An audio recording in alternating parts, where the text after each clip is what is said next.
Getting a relaxer would turn out to be the worst decision ever for not only my hair, but possibly even my life. You are watching Vigilante TV. Welcome to my channel. Hey everyone, welcome and thank you for taking some time out of your busy schedule to be here. I will be revealing the terrifying truth behind a product that most women have used several times throughout their lives. I happen to be one of those women. And I also have been affected negatively by it too. So just know you are not alone. Please make sure you subscribe, like, comment, and share this video. I rarely recommend sharing, but this is YouTube, and I've been learning that the combination of all four of these things are free ways you can support and ensure the growth of my channel, which is very important, and it will also help me break into the algorithm so more people will know about my channel. Plus, this particular video definitely deserves to be shared for awareness. You actually might know women who've been suffering in silence. You see, let me let you in on a secret about women. A lot of us put an S on our chest and push through the pain in silence without saying a word. So just humor me and make sure you share at least three people on your follow list. And also, there's other ways you can support my channel, such as donating or by becoming a member. Email or DM me if you have any interest in that. Support is really the only way I'm going to be able to thrive in this venture, and I'd love nothing more but to make content for you all full time. But I have to keep heat and a roof over my head through the winter. However, one day I have high hopes to do this full time, and also to have boots on the ground to film raw original footage for you guys, and interview people and just be in the bloody thick of it all, you know? I have one trigger warning for anyone who has trypophobia. There's a few pictures with scabs and burns that might make you a little nauseous and queasy, but other than that, we're all set. Wait, just one more thing. Now's a good time to pause and grab yourself a healthy snack and a relaxing cup of tea or a delicious glass of fruit-infused water, or whatever your heart desires. So without further ado, let us begin, shall we? Growing up, I always wanted to tame my mane. It was tempestuous, wild, big, thick, and rough. The complete opposite of what my young, impressionable mind was told attractive looked like, according to societal standards. I used to cringe at the very thought of getting my hair done. So much so that my father used to have to bribe me with Burger King breakfast runs under the condition that I let my mother do my hair. And boy, did I love my croissantwiches, to the point of allowing my tender-headed locks to be raked and ripped through, resulting in uncontrollable wild tears. Tender-headedness is an absolute real thing, and I reluctantly passed that ill-fated trait on to my daughter. Getting my hair done, it was totally worth it to get that one-on-one father-daughter time being a child with 3 siblings whose father happened to travel often for his career.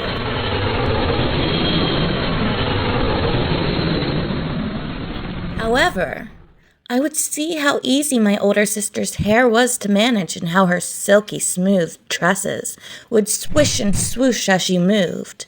I so desperately wanted my hair to achieve that relaxed feel. But every time the words, "We want perm," came out of my little 6-year-old mouth, my mom would say, "You're too young, my little Apita girl." Then one day it happened. I saw the commercial that changed it all, as I'm sure it did for many other girls out there. I want style, body, and shine. A look that's totally on mine. Hair so soft, silky, and free. I want something just for me. Just for me. No light conditioning, relaxer cream. Just for me.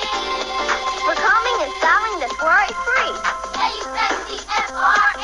Try the Just For Me No Light Conditioning Cream Relaxer System today, created by Proline.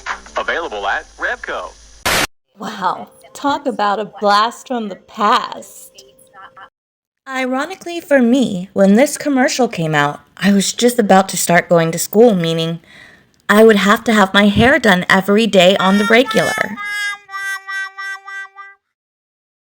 So on the heels of my first day of kindergarten, my mom finally granted my wish, and I remember her and my uncle tag teaming through the project just to make sure they got it done in a timely and efficient fashion. I had a big head and a lot of hair.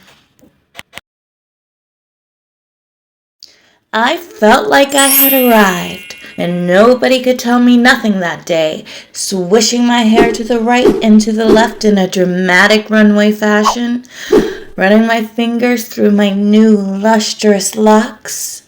Hair flip. My best John Davy Way voice. Had to do it. On a more serious note, getting a relaxer would turn out to be the worst decision ever for not only my hair, but possibly even my life. But how was my mom to know that?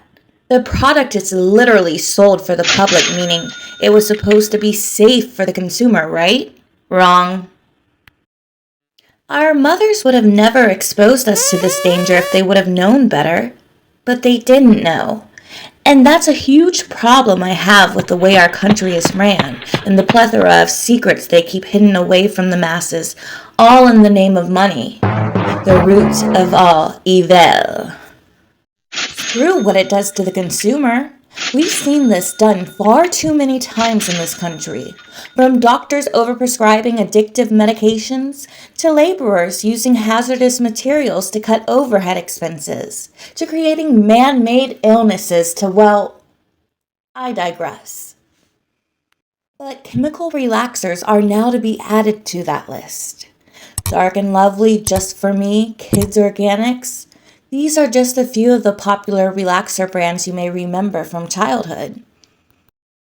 Whether it was for picture day at school or Easter Sunday at church, a perm worked almost as a rite of passage for us little black girls. You could wrap your hair up or put it in rollers, but one way or another, maintaining the style was a must. Having one hair out of place was simply just not an option. To help cut salon costs, at-home chemical straightening kits became a staple for those wanting to achieve loose coils without breaking the bank. The application process was an experience you could never forget. The foul chemical odor, the Vaseline placed gently around your ears and edges, hearing the phrase, "The burning means it's working," as the relaxer pierced through our scalps and tears poured from our eyes. The companies behind these products have made billions of dollars off of the exploitation and insecurities amongst black women regarding our hair.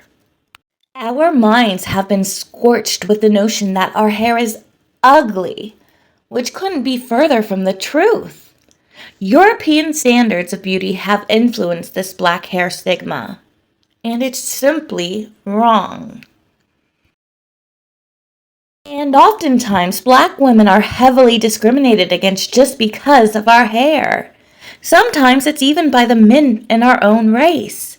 It's quite sad, actually. But in case you didn't know, black women happen to be one of the most remarkable and lusted over beings ever to be created amongst the human species. And if you didn't know, you better ask somebody. I'm not saying that because I happen to be amongst the group, but it's just a fact. And one of the attributes that makes us so incredible happens to be our hair. And let me tell you, my fellow black women all over the world, in case you didn't already know, we're fabulous. And there's people who love us just the way we are, hair and all. Afroed, locked, kinky, coiled, or straight. Anyway, there actually was a time where certain people were literally so envious of all the creative styles and fashions we could do with our crowns, incorporating jewels and feathers and such, that made us appear as if we were in a higher class than we actually were. But they couldn't have that. Oh no. This violated the status quo because we were constantly catching the eye of men outside of our race. So to try to counter this, The pt.1 laws came about in the 1700s, which prevented us from having our hair uncovered in public. Now, ain't that some sh**? Now, do you think that actually stopped us from shining? Please, we did what we always seem to do. We made lemonade out of lemons, honey. We used kerchiefs, scarves, and beautiful fabrics to cover our crown with yet another crown, creating all kinds of styles that, yet again, made people relish and gawk with envy. Now, in my personal opinion, this happens to be how one of the biggest misconceptions about black women started to come into play.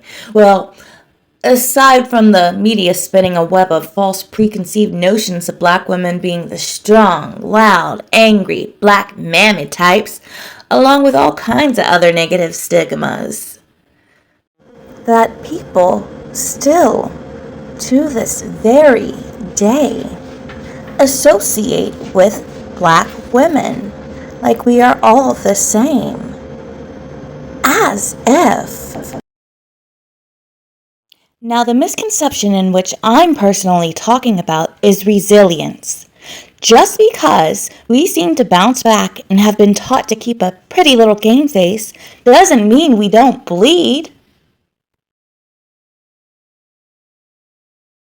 We may be strong, but damn it, we hurt just like the rest of you. So for whoever thought it was a good idea to let something so dangerous, so toxic, damn near almost lethal, into the homes of my ancestors, my mother, my sister, my aunts, my cousins, my grandmothers, and myself, thinking, oh, nobody cares if they can't procreate anymore, or they'll never find out that this is slowly poisoning them and causing them so much pain and suffering, or that it will never be linked back to them. Well, guess again, Sherlock. What exactly am I talking about, do you ask? Well, Jennifer Mitchell, a 32-year-old black woman who was diagnosed with uterine bladder cancer at the age of 28, resulting in her uterus being removed, has filed a lawsuit against companies like L'Oreal and other companies that have made billions off the backs of black women all over the world. Mitchell's lawsuit was filed days after the National Institute of Health released a study that found that women who frequently use these chemical hair straightening products are at a higher risk of developing uterine cancer than women who don't use these products. Now, for a little over a decade, the National Institutes of Health have tracked nearly 34,000 racially and ethnically diverse women in the U.S. between the ages of 35 and 74. And during this time, 378 cases of uterine cancer were reported.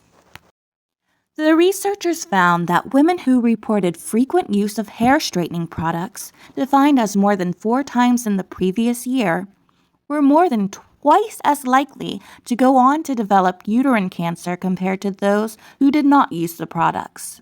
The researchers found no associations with uterine cancer for other hair products that the women reported using, including hair dyes, bleach, highlights, and perms.